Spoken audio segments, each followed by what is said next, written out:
Assalamualaikum warahmatullahi wabarakatuh. Perkenalkan, nama saya Eka Miranda, NIM 180210261,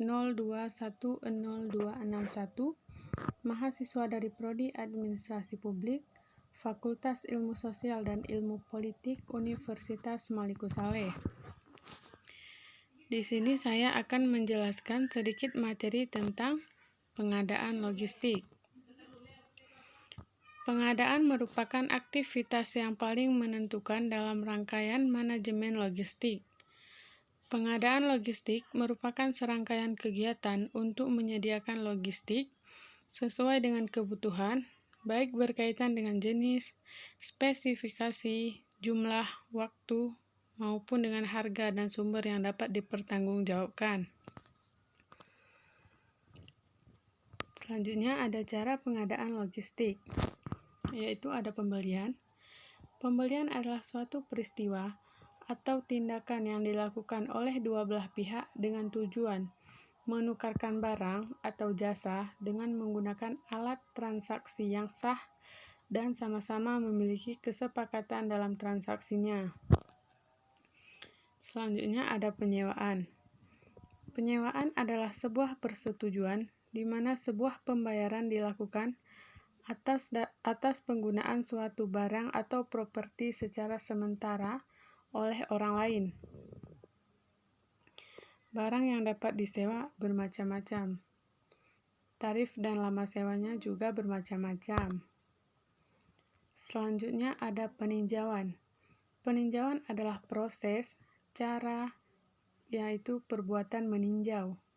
Contohnya, dari peninjauan itu, pemerintah memutuskan untuk segera memberikan bantuan.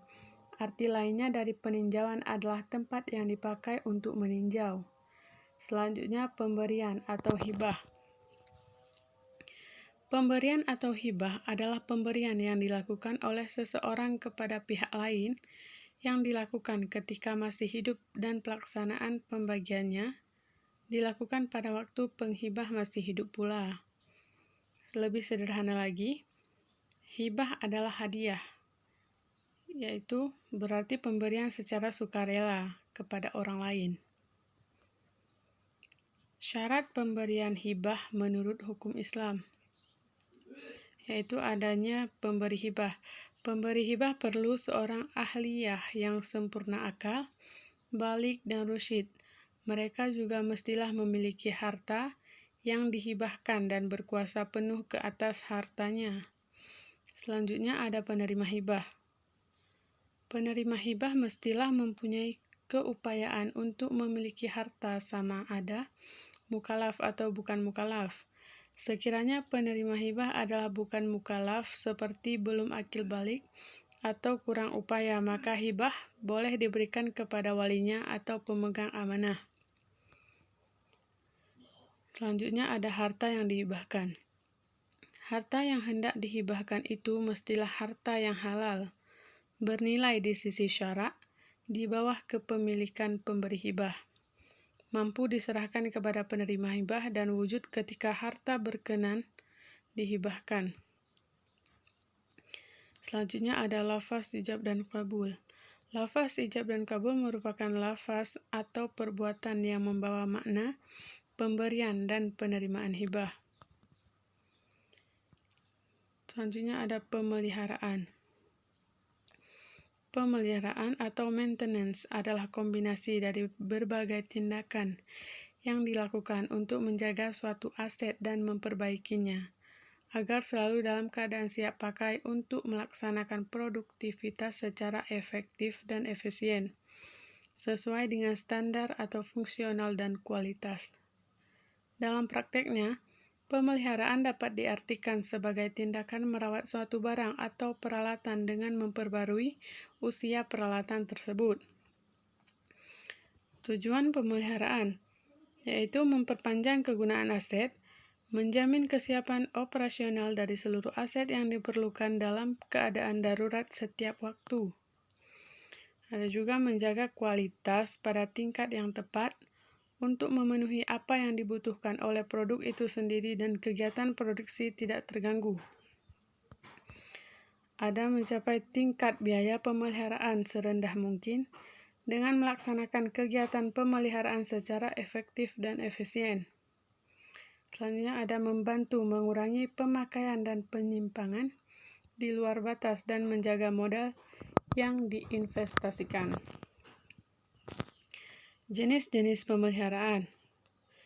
Yang pertama ada preventive maintenance atau pemeliharaan yang dilakukan dalam periode waktu yang tetap atau dengan kriteria tertentu pada berbagai tahap proses produksi.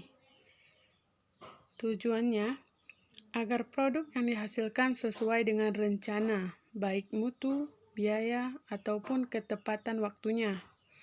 Selanjutnya ada schedule maintenance atau pemeliharaan yang bertujuan mencegah terjadinya kerusakan dan perawatannya dilakukan secara periodik dalam rentang waktu tertentu. Selanjutnya ada predictive maintenance atau pemeliharaan di mana pelaksanaannya didasarkan kondisi aset. Pemeliharaan prediktif disebut juga perawatan berdasarkan kondisi. Selanjutnya ada emergency maintenance atau pemeliharaan aset yang memerlukan penanggulangan yang bersifat darurat agar tidak menimbulkan akibat yang lebih parah. Selanjutnya ada breakdown maintenance, pemeliharaan yang bersifat perbaikan yang terjadi ketika aset mengalami kegagalan dan menurut perbaikan darurat atau berdasarkan prioritas. Selanjutnya ada corrective maintenance atau pemeliharaan yang dilaksanakan karena adanya hasil produk, barang setengah jadi maupun barang jadi yang tidak sesuai dengan rencana. Selanjutnya ada perbaikan.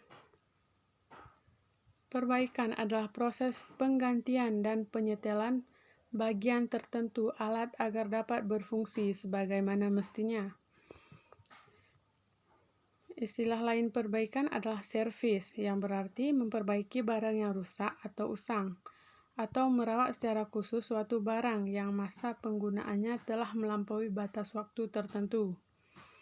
Dapat juga digunakan istilah pembetulan, yang bermakna proses atau cara untuk membuat alat menjadi betul. Ada pula yang menggunakan istilah reparasi yang berasal dari bahasa Inggris yaitu repair, yaitu bermakna perbaikan atas kerusakan.